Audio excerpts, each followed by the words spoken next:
See if I can get a different color that's a little perfect. I like that. Yay.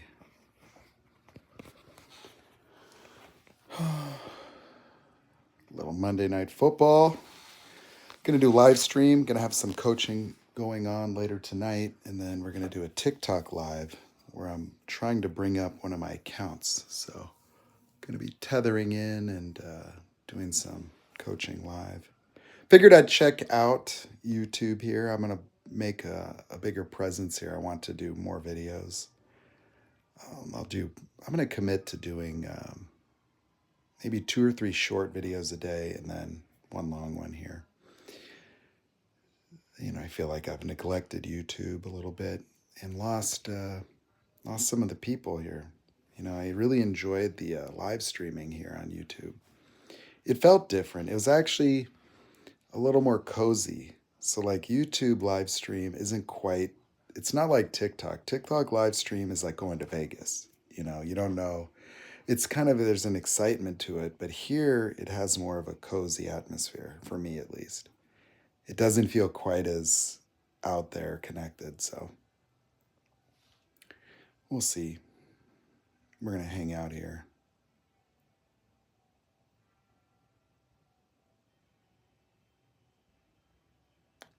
In fact, I could do both because I have another phone.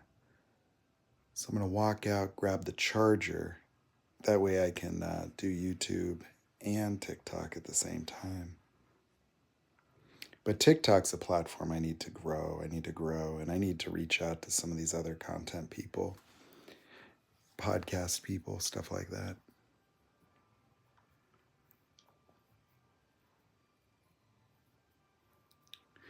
People pleasing. People pleasing is such a good topic of conversation because people pleasing is not really articulated as something that has a pathology to it, but people pleasing is like a personality type that is developed for coexisting with narcissists. So people pleasing is very close to borderline personality disorder, and we don't identify it that way because these people can be, highly functioning and, they're not reactive until they get to the end there. So people pleasers can become very reactive and look more like borderline people or more like CPTSD if they've been exposed to a lot of narcissistic abuse.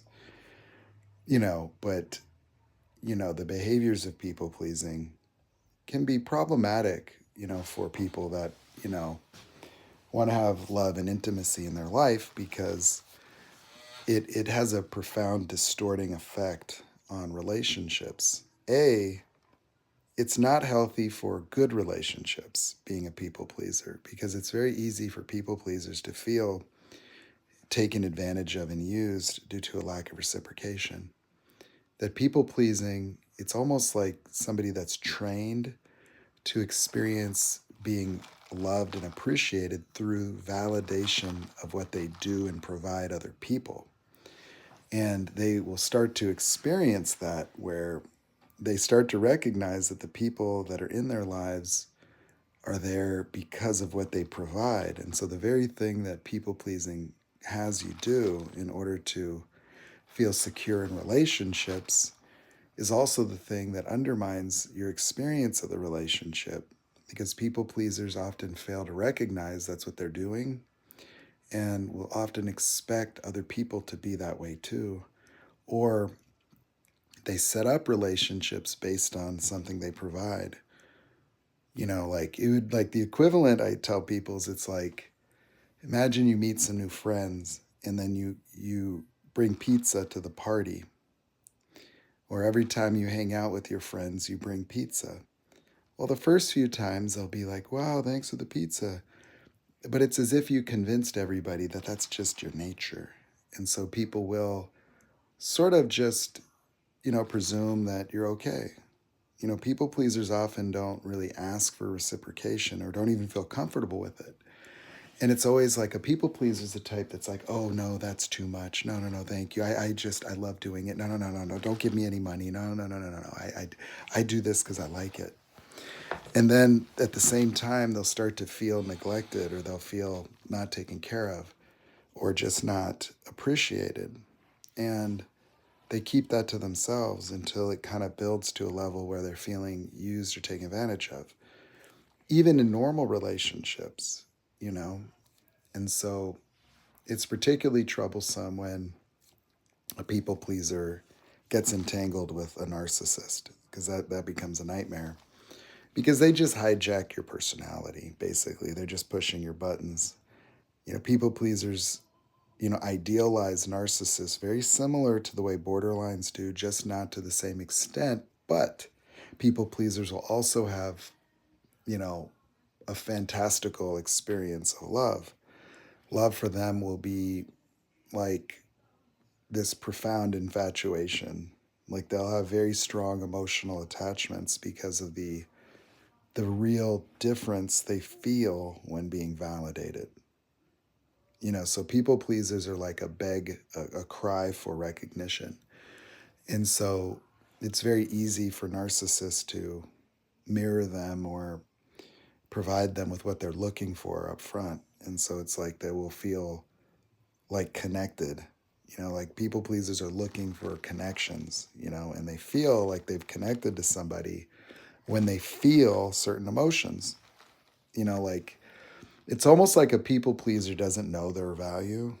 And so their own identity is something that's always being questioned. Even they question it. And so when they have somebody that validates them or talks good about them or sees their value or worth, they feel known. They like the way they feel on the other end of feeling not good enough. And so feeling not good enough it's actually a way of being that's mistaken for emotion. And the other side of not good enough is good enough.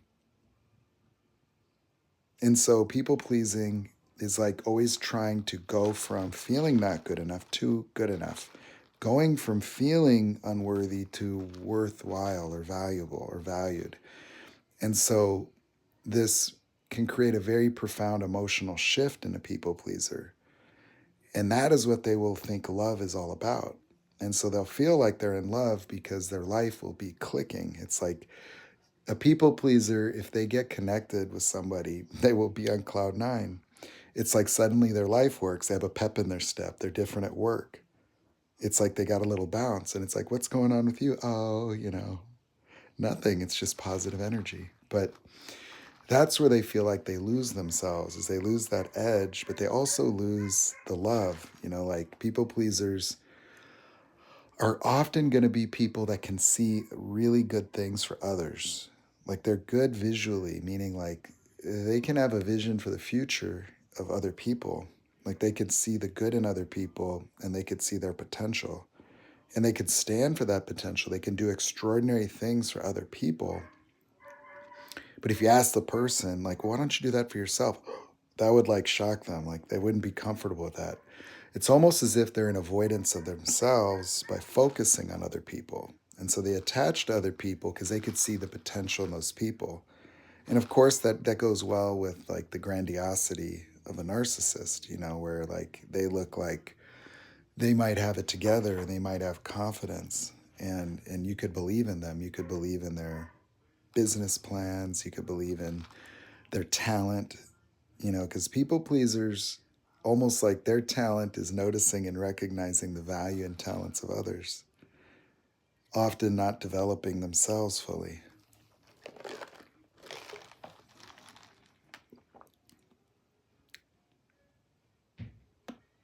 Don't judge the book by its cover. Oh, are you talking about my SUV? How's it going, Flor? I haven't seen you around, but like right now, I'm potentially permanently banned from TikTok live streaming. We'll find out. It's an appeal process. If so, it's okay. I'm just gonna have to go to television. It's gonna be like the Dr. Phil show. Yeah, like I used to like joking around with my car because it's silly. In fact, I'm gonna go out there now. I gotta grab a cord to charge this other phone. I'll put this other phone on this charger here. So I could potentially live stream from both. I've got Monday Night Football on. Yeah. Yeah, well, I'm making homemade stew as well. Personally, I've been in a little bit of a funk today. Sometimes I get triggered myself, you know. So a lot of the things that I share with people are things that I have to deal with on a personal level. And there's a lot of little entanglements and things, or little things in my life. Just stuff with business and things. It's very hard. It's not hard, it's just, you know, trying to get back on track. You know, nobody really made things too easy for me. You know, it used to be like, for me, making money in my business was, you know, something where I could generate a lot quickly, you know. And so it's like, you know, you can go from a $30,000 day to like just trying to get coaching customers, you know. And it's like, oh my gosh. You know, and so like I have a lot of products and things I developed, and you know, it's like those things where they can make a lot of money, you know.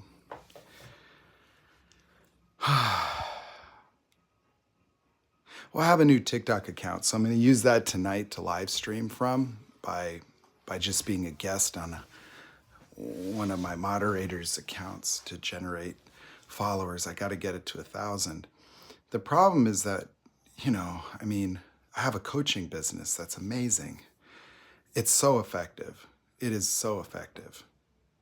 It is, I would say, by far the most effective thing you can do. There's no doubt. Like, that's what I feel like I'm sitting on. I'm sitting on a methodology that, in my view, would transform talk therapy. It transcends psychology. That it literally is the case that, like, a lot of these mental health conditions are valid. So it's not to say that psychology is wrong about people. It's just to say that with respect to understanding identity, the structure of personality, as you call it, is not a permanent structure. In fact, I believe we're not meant to remain in these perpetual triggered states. That's unnatural. That, you know, like when you have conversations around spiritual awakening and enlightenment, to me, that's ordinary. That we make it mystical and magical primarily because of the profound distinction between experiencing being at peace in the moment or living in your head ruminating your whole life, trying to fix yourself perpetually. Now, that's normal. What's normal today is that people live lives where they're living in a predominantly reactionary manner and not recognizing that the manner in which we experience life is automatic. And it is literally the same exact emotional experiences that are repeating. It doesn't look that way. The reason it doesn't appear that way is because the visual, like when you're looking at the moment you're living within, it's distinct from the last moment or the past. And so the way and manner in which we interpret the moment and react is the same. And that's why people can look at their past, you know, and go, what was I doing? You know, and then be really upset because often our behaviors do not match our intelligence level, our insight, or knowledge. And then what we think is we're going to go learn more stuff, but the knowledge is never making a difference. You know, I'll tell you what the knowledge does. The knowledge gives you more words to describe the same thing. That the problem is this, is that motivated by concerns about one's own well-being, thoughts that there might be something wrong with you, the manner in which you conversate is to try to understand. But what we're not recognizing is that the state that they're already in trying to fix or understand themselves is dissociated. You know, that's a disconnection from self, that what there is to recognize is that human beings are not meant to live in their head. Like that's actually an unnatural consequence of spoken language. And so what I would describe is saying, it's not that we're not like evolved yet. It's just we haven't collectively realized that that is not necessary. That these so-called spiritual enlightenment experiences that are kept mystical or obscure from a psychological standpoint are quite ordinary experiences that are only made extraordinary just because of how different they are from what's typical. But you see, that typical experience is a consequence of language. And the way that I describe it is that, language is like the equivalent of artificial intelligence being brought into computers. That without language, the human being would not have the ability to disappear in their thoughts. There wouldn't be thoughts. That if you couldn't define yourself as broken, not good enough, or something's wrong with you, you wouldn't have the ability to experience it. And what I'm saying is that in the moment we live within, we are just an experience of the moment. We are. I mean, you're just constantly experiencing life. But you see, that experience has been divided. And so, when you look at an athlete at the free throw line, you're wondering if they're going to choke. Well, what would cause them to choke are thoughts, fear. Like if they're thinking about hoisting the championship, or they're thinking about the press conference if they miss the free throws, they're under a lot of pressure, and the pressure's coming from the potential failure or the implications of success or all the above. But you see, what we're not noticing is that while you're paying attention to those thoughts and attempting to do tasks, you have less of your mind available for the moment. You're actually losing bandwidth. That, when people are present, their visual acuity improves, their sensitivity to sunlight, to the wind blowing, to the grains of sand.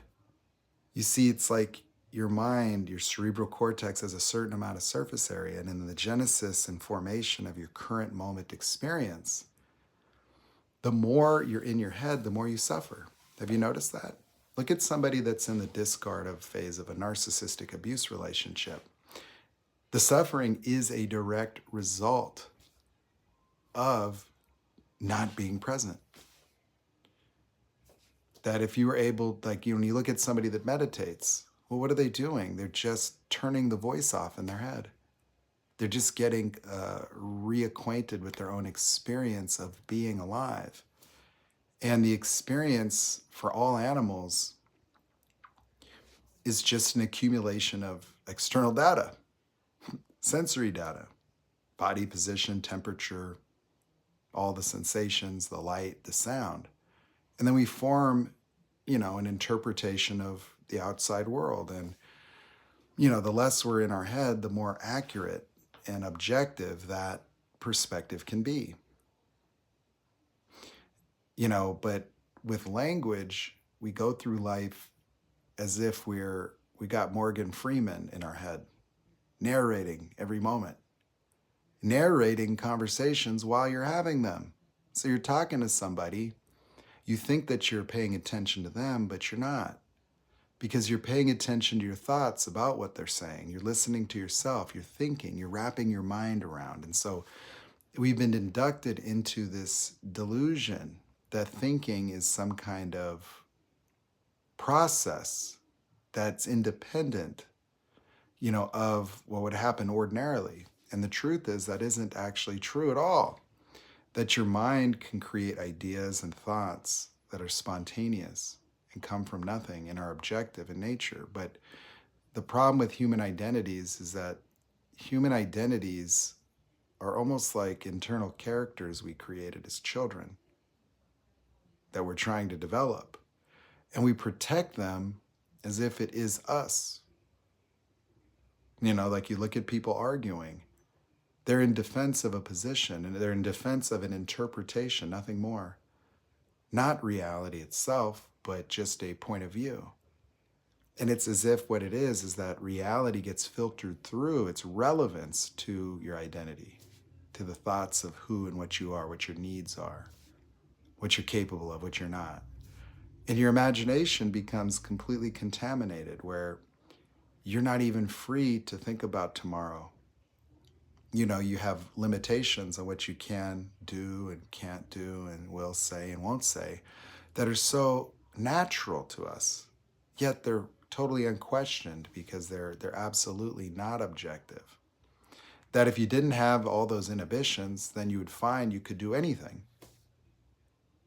Like if you just didn't even think about it, you could do it. And you can do it in a way where you're objective, you're grounded in reality. It doesn't mean that you're going to try to be a pilot like today, like just jump in the driver, jump in the cockpit. No, it just means that being a pilot or not being a pilot, whatever path that is, doesn't have any real significance. It's no longer defining.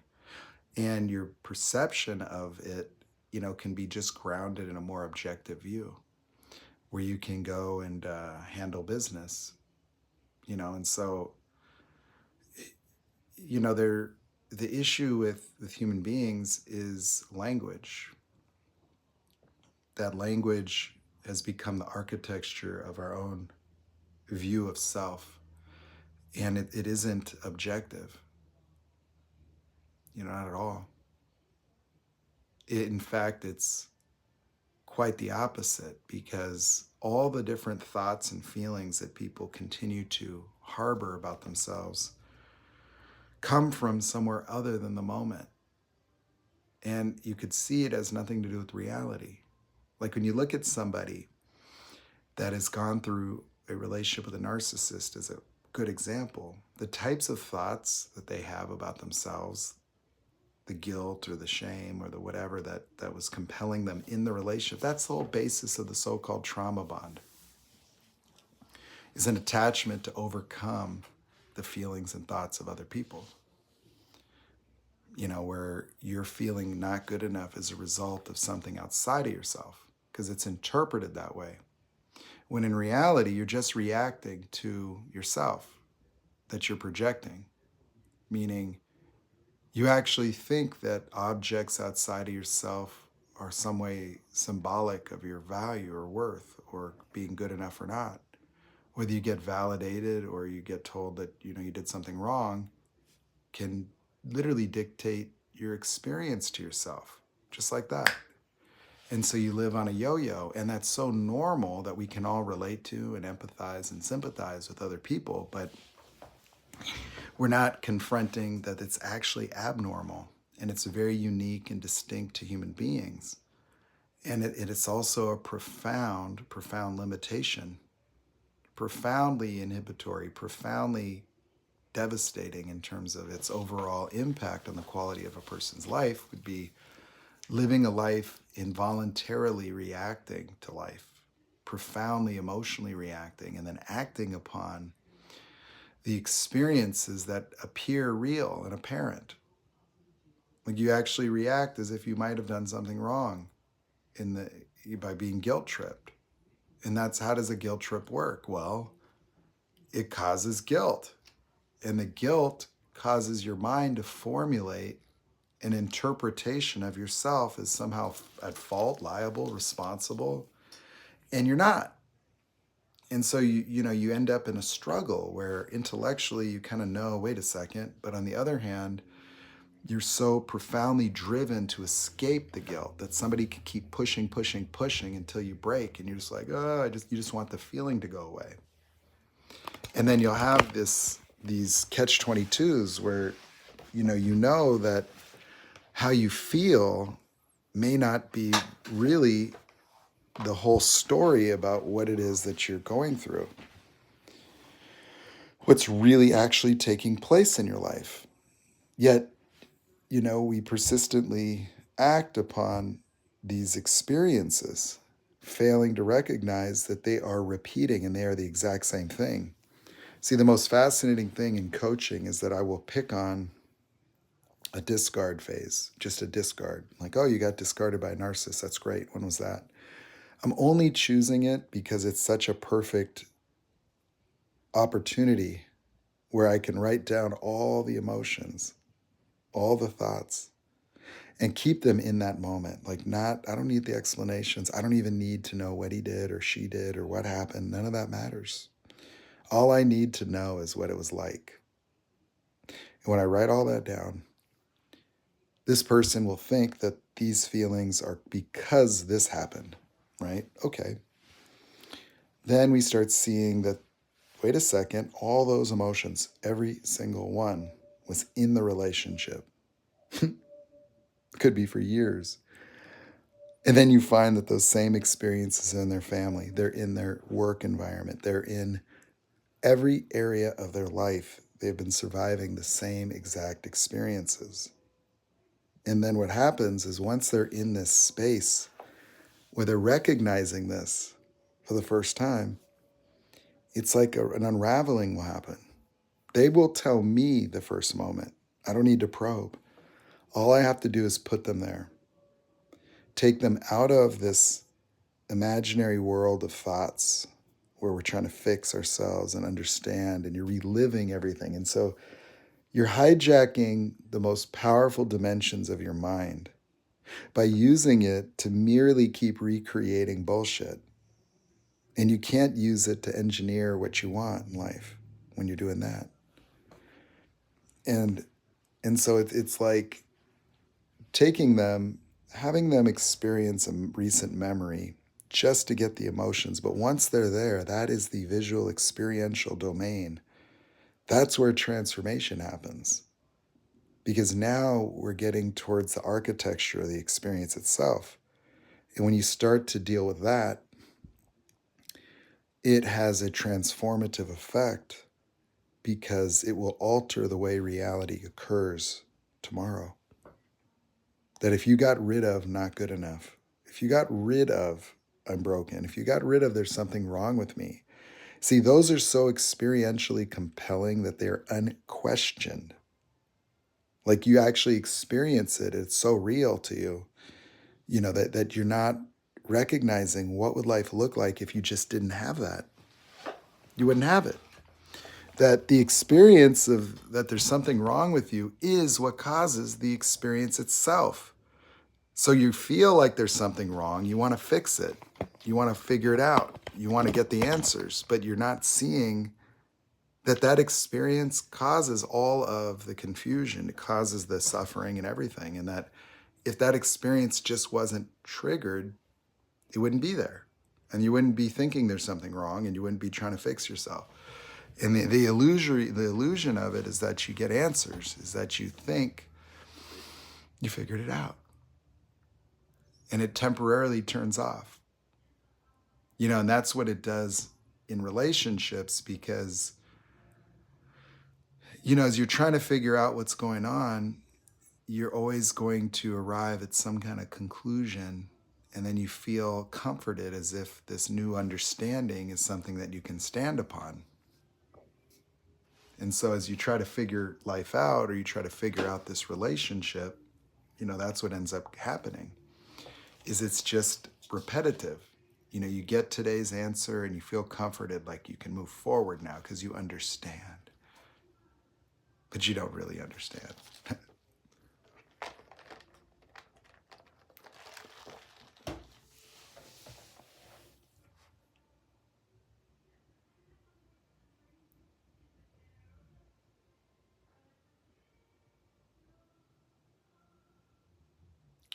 So, oh, that's cool, Floor. Yeah. So, you know, the thing is that if you did this exercise I'm talking about, then, you would already get this. There would be notes to take. You could be talking to people the same way because something happens to your mind too, is that it really opens it up to where you start learning more rapidly. Your ability to understand yourself is exponentially improved because, you can see things a lot differently. So, that's all it is. It's not really me. It's just anybody that experiences these types of things for themselves would then have similar abilities. Not everybody is going to be a teacher, but, you know, it just is the case that it isn't something unique to me. The only thing that I've done is I developed like a quick methodology. That's it. And so just something where in a coaching call early on, dealing with someone very analytical, I realized after a long talk that there was no chance that I was ever going to get him to see something from his past. And the reason was I was trying to explain it to him. And he was understanding and trying to, we're just talking back and forth, and it was a great conversation. But, I'm not trying to have a philosophical conversation. I'm actually trying to have him see what I'm trying to get him to see. And then I had this little thought, this little breakthrough in my own mind. I said, wow, I can see the problem here is that somebody that's analytical is not going to be able to access memories from an emotional standpoint. In fact, they may not even be able to access real memories at all. Now when they're understanding causes, I don't know if the word's confabulation, but the genesis of surrogate memories that would be like a storyboard. So when you use your adult mind, with all your language and insight to explain your past to a therapist or somebody, displaying your insight is the worst thing you can do, because it segregates you from having access to the actual experiences of the child. See, it's not important what you think you know today. What's important is what the child thought. What did they experience? And so the memories themselves is where we have to go. I can't use your explanations. Your explanations are useless, because if you have all this insight already, it's not serving you. It makes no difference. Like, you can read all the books you want. You can get a PhD in psychology. You can draw these conclusions and correlations between your past traumas and your struggles and relationships. And if you ever notice, that doesn't make a difference, not even for the therapists themselves. That you can have a PhD in psychology and have no more discernment than anyone else, less discernment than an average dog or cat. An average dog would hide from a narcissist, and you start people-pleasing and diagnosing them, trying to fix them with your degree. And you could have a lot of knowledge, and it could be useful in a certain context, particularly with other people maybe, but for yourself, it just makes your arguments more interesting, I guess. Makes you argue with your narcissist differently. Like diagnosing each other and being an expert. But it doesn't lend itself to having any real insight. In fact, it can be in the way. And I think in that way, psychology is also in the way in our modern times. It's not like a conspiracy or that it's bad or wrong. It's that it just does not yet fully recognize the nature of human identity as the culprit itself. We actually coddle that identity. We actually treat this person like the person they are being in their life is actually the full story. We view people as fixed, rigid beings. Like if I learned about you and understood your personality and there's going to be some predictability with the way you are. And that would hold true over time, providing you continue to be the way that you are, which statistically you would, because you actually think it's true as well. But the truth of the matter is that people are not rigid or fixed at all. And even in profound states of suffering, we would think that the more someone suffers, the more damaged they are, or the more traumatic things or things that they'd have to deal with to fix themselves. It's not true at all. It actually makes no difference. That the suffering's not proportional to damage or trauma per se. It seems that way, and it makes sense that it would be. The truth is that even the environment as described by the adult was experienced by the child after the child had already formed a way to exist in that environment that is always adapting itself.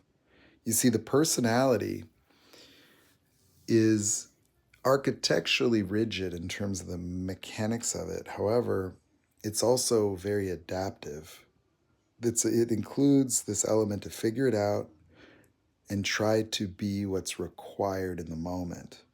And so the very first that I found with everyone, the very first moments that people generated identity, everybody thought that they had to be perfect. Now, perfect doesn't mean like perfect, like picture perfect. It means you have to figure out how you're supposed to be. So it's more catered to perfect. Like, what do they need of me? What do they need me to be? And that doesn't mean you have to be perfect.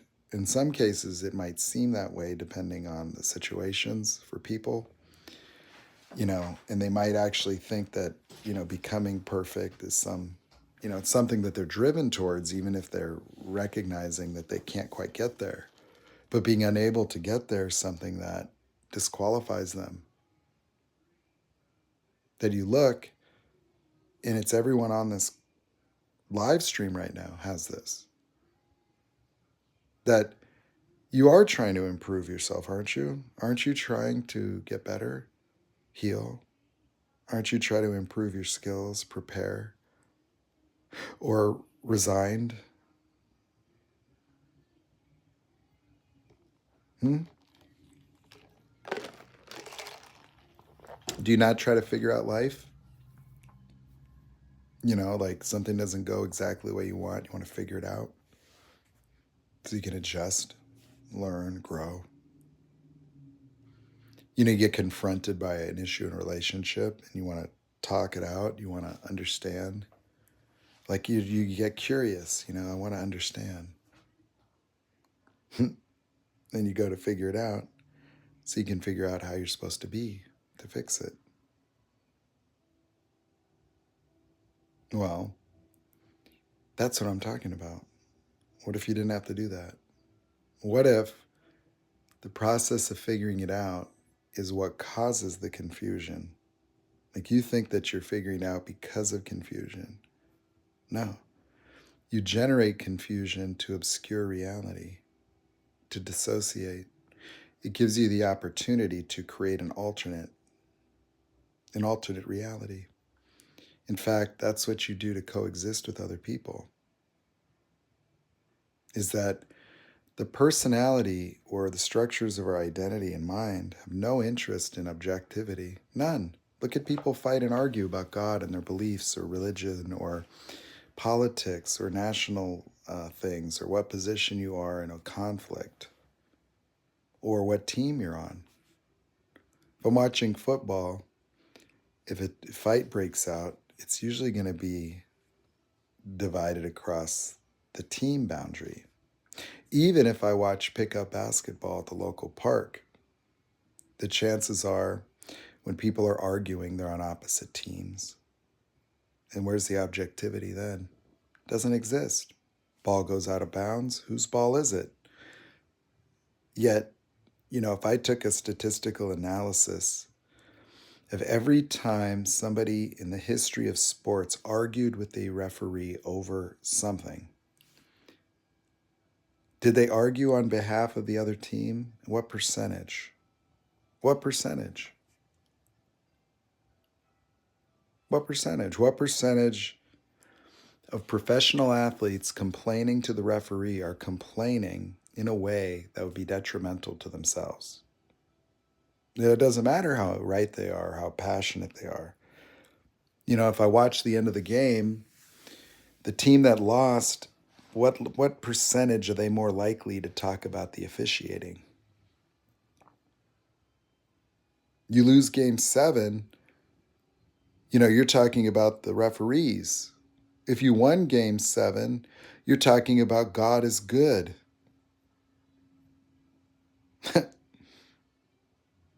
you know, and so, identity is almost unanimously disruptive to any formation of, what you might call objectivity. You can try, but you're always talking from your perspective and in favor of it and in preservation of it.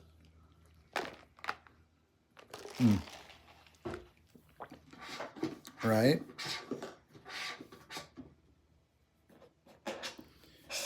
So, people pleasing, it's like it's just a personality that was adapted to survive childhood.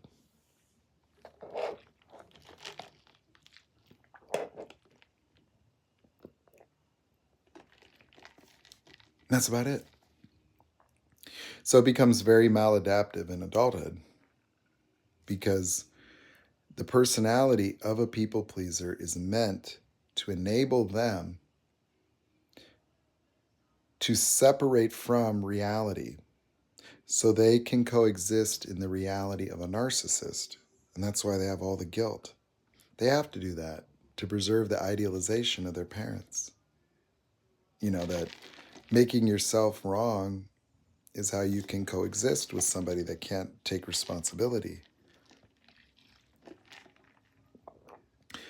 Thinking you could help them, trying to make other people happy. Well, the hypervigilance of people pleasing is because in childhood, the moods and emotions of other people were impactful towards a child. That you would have to account for how your parents felt for your own safety or and you'd be trying to adjust yourself based on is your mom or dad in a good mood or not. And, you never really got to have autonomy, that your own feelings and thoughts needed to be suppressed in order to be nice. And emotions like grief or sadness were the basis of further devaluation, that you would think there's something wrong with me if you're upset. Mm-mm. No. Emotions are normal. Like we live in a world that tells you you're supposed to be happy. Well, what do you mean you're supposed to be happy? Well, we would put people on drugs to make them happy. Well, you're not supposed to be happy. You can be happy sometimes, sure. Like good things happen, happy or whatever. You can choose to just be happy, but you know, happy is just a preference. It's not right. It's not healthy. It's just happy. Sadness is sadness. It's just like some dishes are salty, some are sweet. What's your preference? Well, it's clear that sadness isn't meant to be pleasant. I mean, it's just created as unpleasant as a deterrent to animals for behaviors that may not be consistent with their well-being. And so emotions are just motivational instruments for behavior, the genesis of thoughts and ideas and motives for taking action or avoidance or whatever the case may be. Internal reward mechanism for a job well done. And that ultimately your brain was just a survival tool, just like any other animal. That's it. And these emotions that you feel were just supposed to be helping you survive. But, you know, the brain became so powerful that, we have this immense experience of existing. This notion of your own existence, this experiential phenomenon of continuity over time. This beingness that's very unique. And this is all that we know we have, this one life. And what are we doing with it?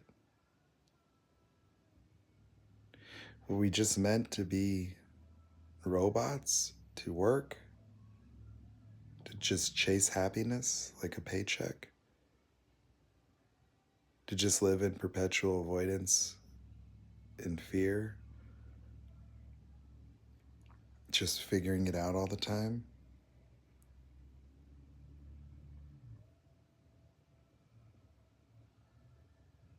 I mean, that's all it really is. You know, you look and people are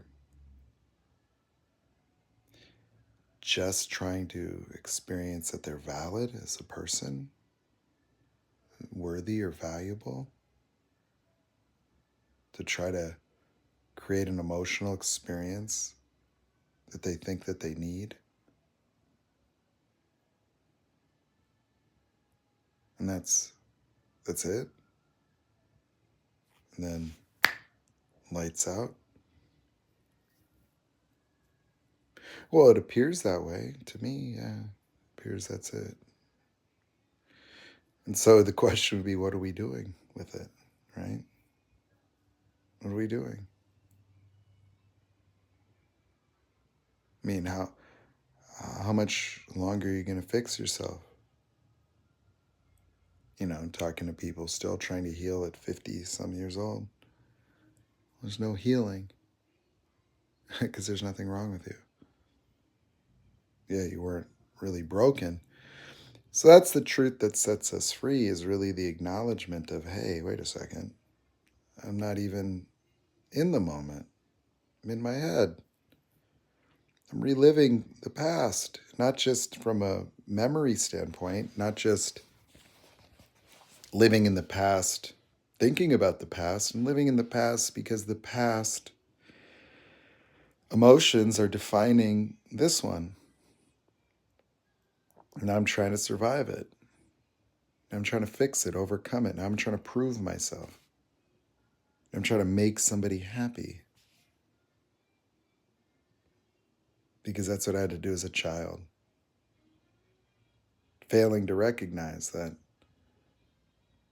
there's a world outside of myself that, absent my internal monologue, would otherwise occur as quite meaningless.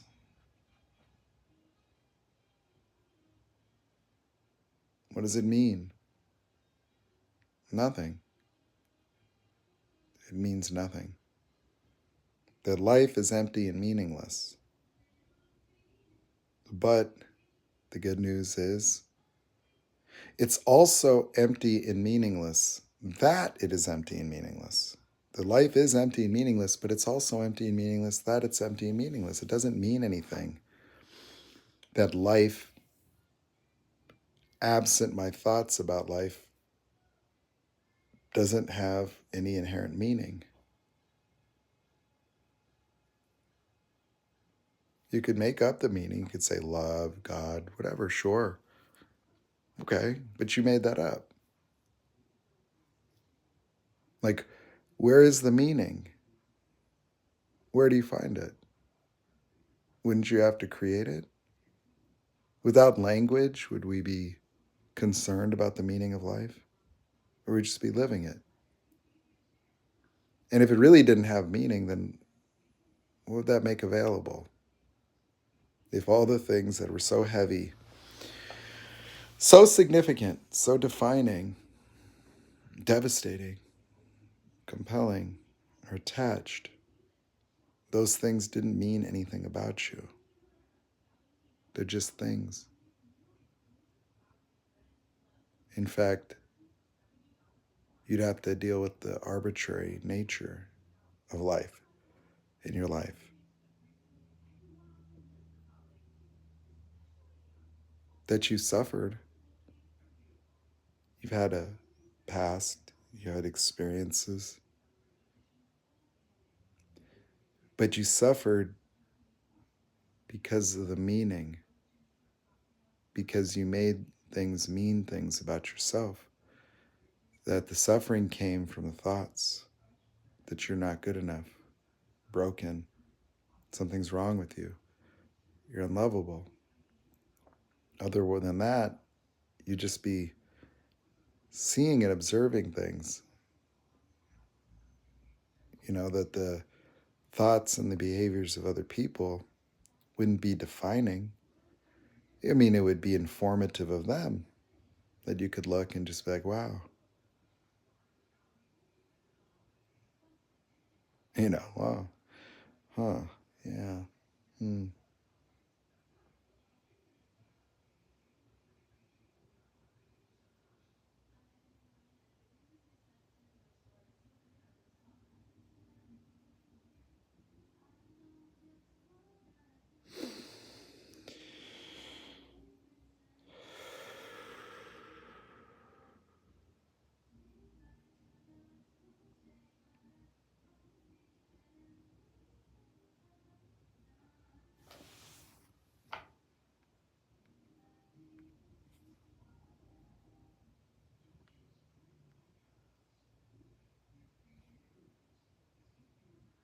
So, people pleasing.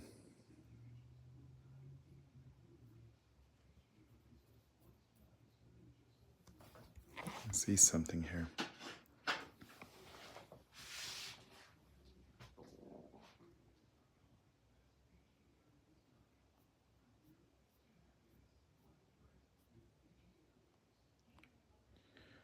I'm going to look at my TikTok real quick.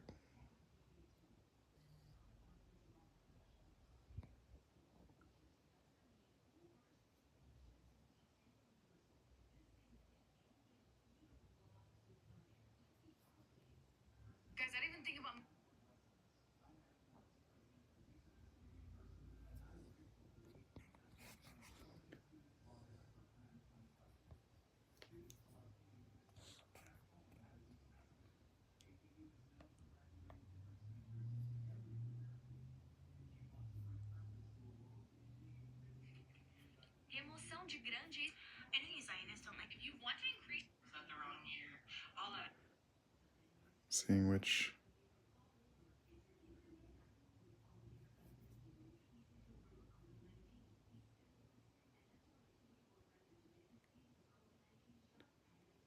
Oh, wait a second.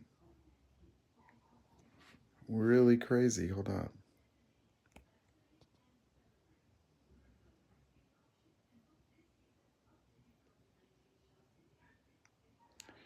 Well, hold up here.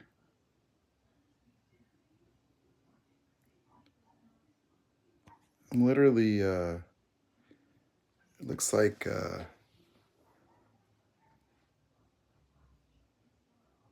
I'm live on TikTok. Hopefully it's not a glitch.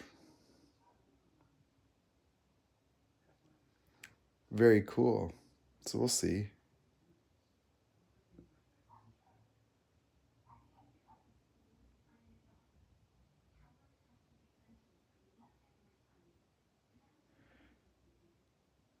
So I just put on my other phone and just started streaming on TikTok right now. So that's pretty cool. TikTok and YouTube right here. Bam. That is pretty dope. So I got to see something real quick.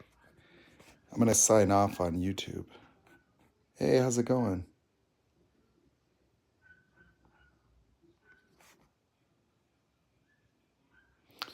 What I'm going to do is sign on with, I'm